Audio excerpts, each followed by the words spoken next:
3 colors balloon spiral na napakadaling gawin. Basta may balloon stand ka. Tara, turuan kita kung paano. Inassemble ko na tong stand. Lalagyan lang ng tubig to para mabigat. Nilagyan ko na rin ng glue dito para hindi siya ma-detach. Tapos sa bawat dugtungan, nilagyan ko rin ng tape. Ang kulay na gagamitin natin is 2 black, isang white, isang red, na 10 inches standard balloon.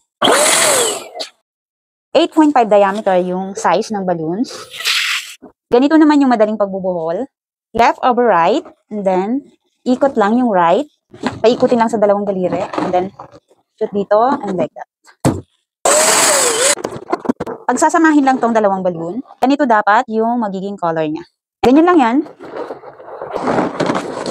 I-make sure mo lang na magkakatapat yung white. Ayan, tapos na. Ganun lang kadali. 18 inches to. Ganyan siya kalaki. Tatalian ko nitong long balloon, saka ko siya itatali dito. Ilalak natin yung pinakataas.